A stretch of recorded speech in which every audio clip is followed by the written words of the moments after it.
partenaire commercial. Il y a un flux énorme de marchandises dans les deux sens.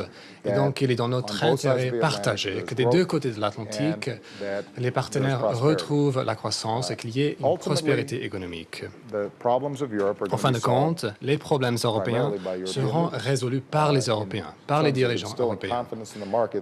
Mais en termes, c'est ça qui est important. Les dirigeants européens doivent montrer qu'ils soutiennent et défendent l'euro pour rassurer les marchés. Mais ce que les États-Unis peuvent faire, c'est de conseiller et s'assurer qu'au niveau international, il a les ressources et l'appui nécessaire qui sont accordés pour aider. Mais vous ne pouvez pas nous aider concrètement. Est-ce que votre économie est suffisamment forte pour le faire?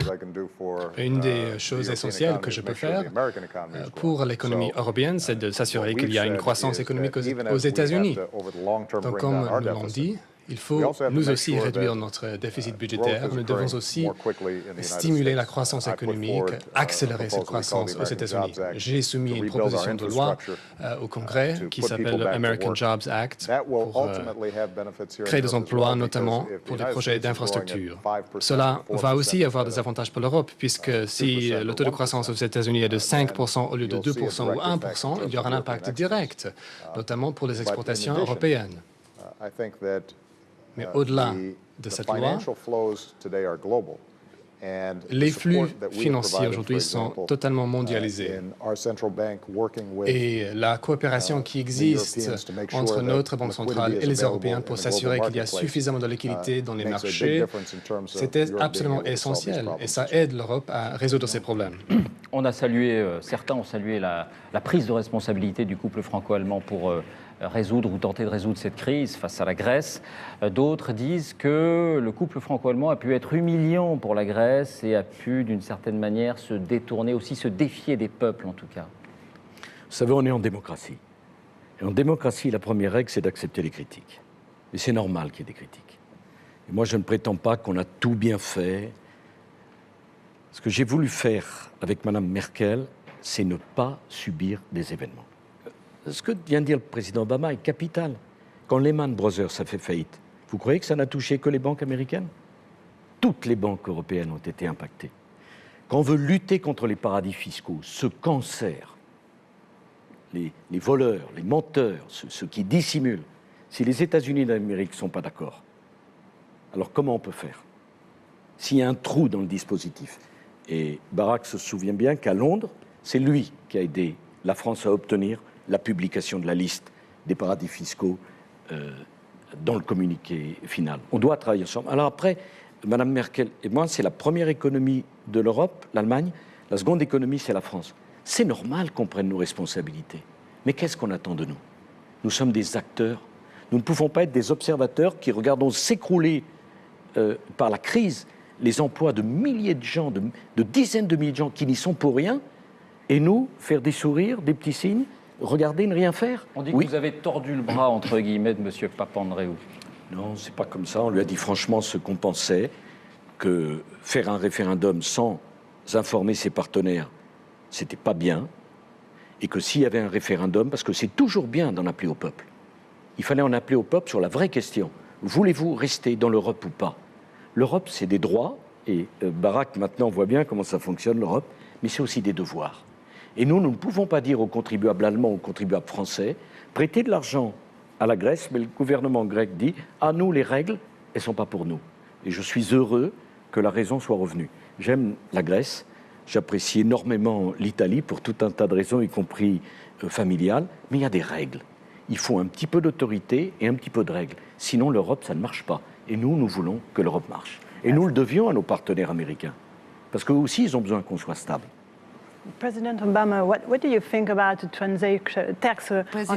que pensez-vous de la taxe sur les transactions financières? Est-ce que vous êtes d'accord avec le président Sarkozy là-dessus? Le président Sarkozy et moi-même, et je crois que le G20 dans son ensemble, nous sommes d'accord que les institutions financières doivent contribuer, doivent assumer leurs responsabilités, notamment pour les problèmes qu'ils ont provoqués.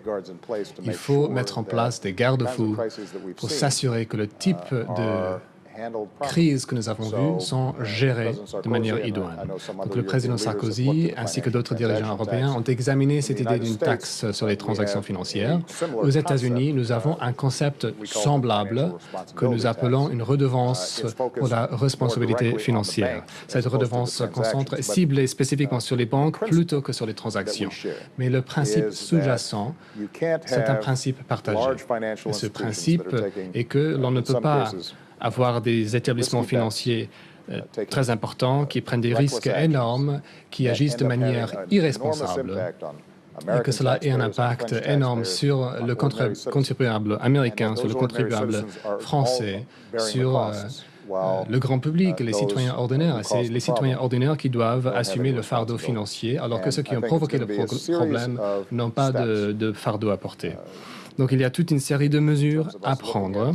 Nous allons examiner notamment les produits dérivés ainsi que d'autres produits financiers. Il faut aussi s'attaquer aux paradis fiscaux. Il faut s'assurer que les banques soient suffisamment capitalisées afin de décourager ces comportements risqués et irresponsables. Nous avons avancé sur ce chemin depuis la crise de 2008 et on n'est pas encore au bout. La coordination entre les pays aussi est nécessaire pour que cela soit efficace, puisque les capitaux sont mondiaux. On peut déplacer les capitaux avec l'informatique d'un bout du monde à l'autre.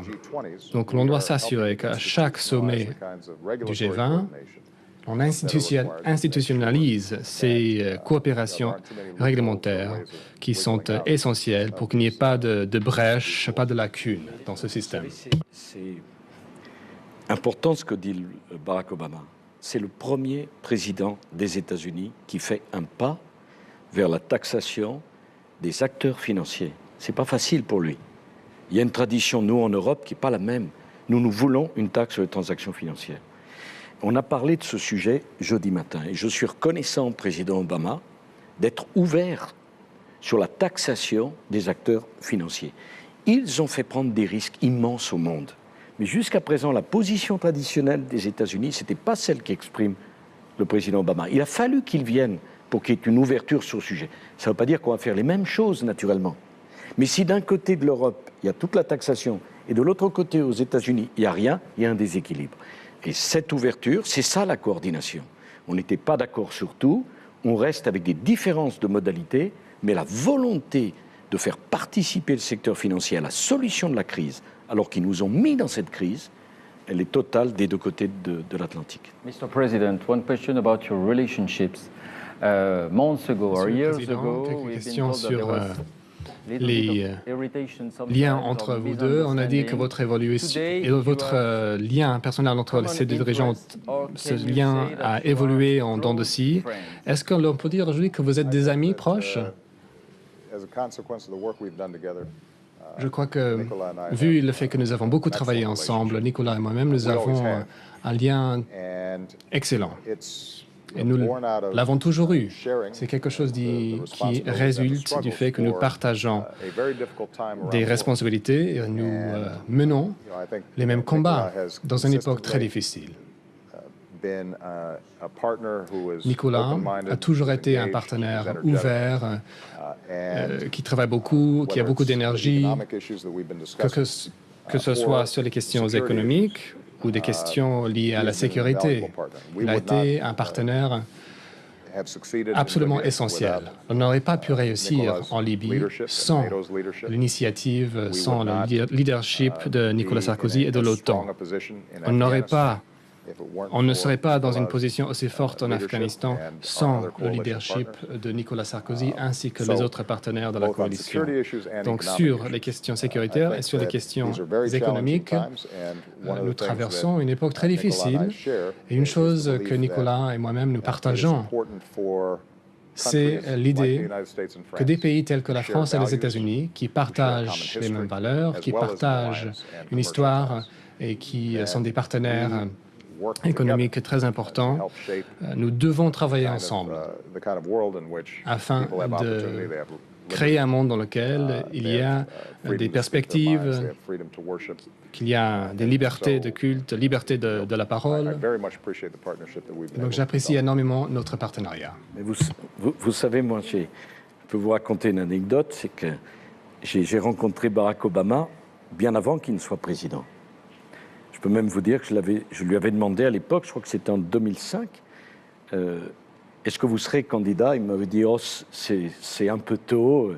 Et je savais qu'il avait prononcé un discours fantastique à une convention des démocrates et j'avais demandé à le rencontrer.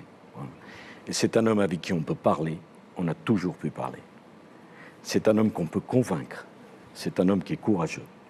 Et quand il parle de la Libye, on n'aurait pas pu faire ce qu'on a fait si on n'avait pas pu parler aussi librement ensemble. C'est un homme qui fait confiance. Et quand il parle de l'Afghanistan, où il y a des soldats français, des soldats américains qui luttent pour que les talibans ne reviennent pas ensemble, quand il a eu besoin de nous, on a répondu présent. Parce que je voudrais que le peuple français comprenne cela. L'amitié